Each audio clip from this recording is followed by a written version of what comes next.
ሰላም እንዴት ናችሁ? ውድ የጽጌ ሃውስ ቤተሰቦች እንኳን ደህና መጣችሁ።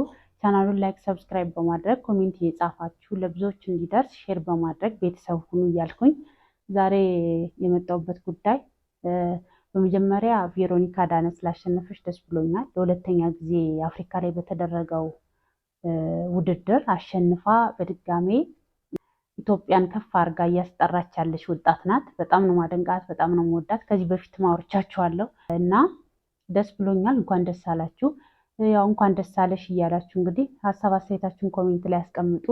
ሌላው ደግሞ ታኩር እንግዲህ እንደምታውቁት ቲክቶክ ላይ ታዳጊ ልጅ ነው የመጣበት በሚያስቅ ሁኔታ መጧል። አሁን ደግሞ የራሱን የሱቅ ስራ እየሰራ ሽቶ ቤት ከፍቶ እንግዲህ ትንሽ ቆየት ብሏል። በሚዲያዎች ሲዘዋወሩ ራሱም ላይ እንግዲህ ብዙ ጊዜ እንዳለው የሽቶ ሱቅ ከከፈተ ቆይቷል፣ እየሰራ ነው አሪፍ። ደብረ ብርሃን ላይ ባሉ ወገኖቻችን ላይ እነዚህ መታገዝ ይገባቸዋል ብሎ ያው አንዳንድ እንቅስቃሴዎች አድርገው እሱን መሰል የእሱ ጓደኞችም እሱም ዋና ነበረ።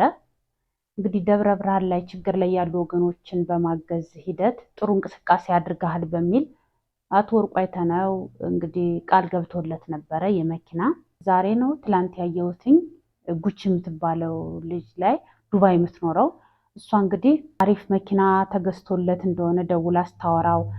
የሆነ መኪና ስጦታ ይሄ ነው አቶ ወርቁ አይተነው ቃል በገባልህ መሰረት ቆንጆ መኪና ገዝቶልሃል ብላ አስታወራው አየሁኝ። ደስ ይላል። እንግዲህ እንኳን ደስ አለ ለማለት ነው።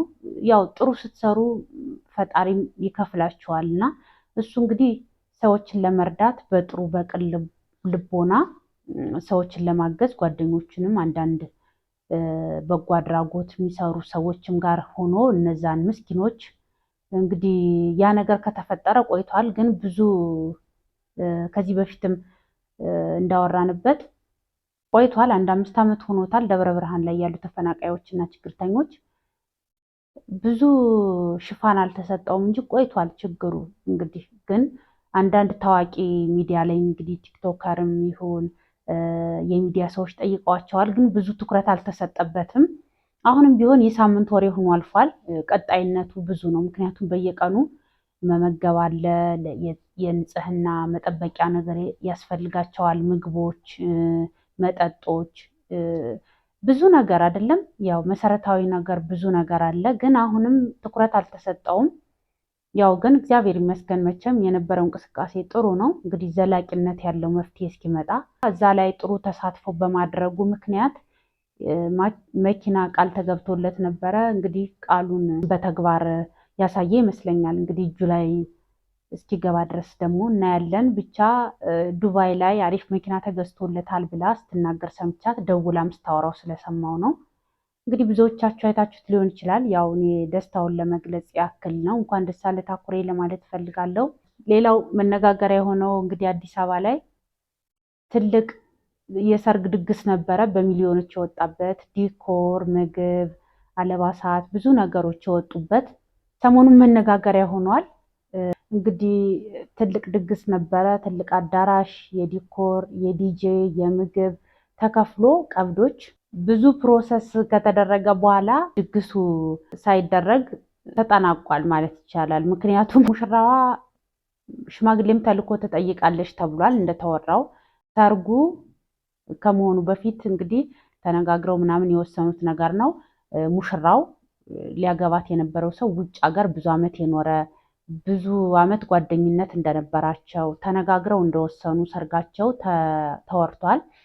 ግን እንግዲህ ድንገት እንመርመር ስትለው እሱ አልፈለገም አይነት መረጃ ነው የሰማሁት። እሱ አልፈለገም፣ ስለዚህ እሷ ደግሞ ካልተመረመርንን ያልፈልግም አይነት ነገር ነው። ሽማግሌም ተልኮ ተጠይቃለች፣ አልፈለገችም። እንግዲህ ትልቅ ድግስ ነበረ፣ ትልቅ አዳራሽ፣ ብዙ ምግቦች የተከፈለበት፣ ብዙ ወጪዎች የወጡበት እና ብዙ ሰው እንግዲህ ሀሳብ አስተያየቱን እየሰጠ ነው። እኔ ምንም ማለት አልችልም፣ ምክንያቱም ግልጽ የሆነ በደንብ ይፋ የሆነ መረጃ የለውም። በተወሰነ መልኩ ነው የወጣውና መመርመር ፈልጋ አልመረመርም እንዳለ ባሏ ወይም ሊያገባት የነበረው ሰው ምርመራው እንዳልፈለገ እሷ ደግሞ መመርመር እንደምትፈልግ ነው መረጃ የወጣው። ይሄ ነው ምክንያታቸው እንጂ ብዙ ዓመት አብረው ቆይተዋል በጓደኝነት። ሰርጉንም ተነጋግረው የወሰኑት ነገር ነው። ግን ድንገት እንግዲህ በምርመራው ባለመስማማቱ ምክንያት ሰርጉ ቀርቷል ማለት ነው። ብዙ ዲኮሩም ተሰርቷል፣ ሁሉም ነገር ተዘጋጅቶ እንግዲህ ታዳሚውም አልገባም እንጂ የታዳሚ ሰዓት በሚገባበት ሁኔታ ላይ ደርሶ ነበር እስከዛ ድረስ ማለት ነው። እንግዲህ ሰርጉ እንግዲህ ሳይደረግ ተጠናቋል። ወጪ ወጦበታል፣ ብዙ ነገር ተደርጓል። ግን እንግዲህ ሳይሳካ ቀርቷል ማለት ነው። እንግዲህ አንዳንድ ምንጮች እንደሚሉት ከሆነ ሰውየው ከዛ በፊት ባለትዳርና የልጆች አባት እንደሆነ፣ እሷ ያም ተጨምሮበት ምርመራውን ፈልጋ እንደነበር፣ ምርመራውን ደግሞ እሱ እንዳልፈለገ እንግዲህ ብዙ ወጪ ወጦበት አዳራሹም ተዘጋጅቶ ዲጄዎችም ተዘጋጅተው ብዙ ነገሩ ሬዲ ሆኖ እንግዲህ ሙሽራዋ እንደቀረች በሽማግሌም ተጠይቃ እንደነበረ ነው የሰማሁት ወሬ እና እንግዲህ በሚያሳዝን ሁኔታ ነገሩ ሳይጀመር ተቋጭቷል ማለት ነው። እንግዲህ እናንተ ሀሳብ አስተያየታችሁን ስጡበት። እኔ ምንም ማለት አልችልም። ምክንያቱም አንዳንድ ጊዜ ህይወት ከባድ ነው። እሷም ምን እንደደረሰባት ማወቅ አይቻልም። በእሷ በኩል ያለው ነገር እንደ ሴት ስታስቡት ትዳር ቀላል አይደለም። ዝም ብሎ ዘው ብሎ የሚገባበት ነገር አይደለም። አዳራሹ ዲኮሩ ማማሩ ብቻ አይደለም። ህይወት የሚባለው ነገር ላይ ስትገቡ ብዙ ነገር አለና ጥሩውን መጥፎውን ከሰርጉ በኋላ እሷ ስለሆነች የምትጋፈጠው እንግዲህ የራሷ ምክንያት ይኖራታል ብዬ አስባለሁ። ምክንያቱም ጋጋታው፣ ጨዋታው፣ ሰርጉ፣ ጭፈራው፣ ዲኮሩ፣ ልብሱ ማማሩ ብቻ ሳይሆን ከዛ ጀርባ ያለው የህይወት ፈተና ብዙ ነው። ስለዚህ እሷ የራሷ ምክንያት ይኖራታል፣ የራሷ ነገሮች ይኖሯታል። ያ ነገር ከመሆኑ በፊት ቢሆን መልካም ነበር። ወጪዎች ሳይወጡ ነገሮች ተስተካክለው ቅድመ ሁኔታዎች ተፈጽመው ወደዚህ ፕሮግራም ቢመጣ መልካም ነው። ከዛ ውጭ ግን በልጅቱ በኩልም በሱም በኩል እሱ እንኳን ዝግጅት ላይ ነበረ። እሷ ናት እንግዲህ ያልፈለገችውን የተባለው። ስለዚህ የራሷ ምክንያት ይኖራታል እላለሁ እኔ። ምክንያቱም ከሰርጉ ከጭፈራው ከድግሱ በኋላ እሷ ናት ቤት ውስጥ ሆና ብዙ ነገር የምትጋፈጥ። ስለዚህ የእሷ ምክንያት ብዙ ሊሆን ስለሚችል እኔ ምንም ማለት አልቻልኩም። ግን እናንተ ሀሳብ አስተያየት ካላችሁ ኮሜንት ላይ ጻፉ። ላይክ፣ ሼር፣ ሰብስክራይብ እያደረጋችሁ ቤተሰብ ሁኑ።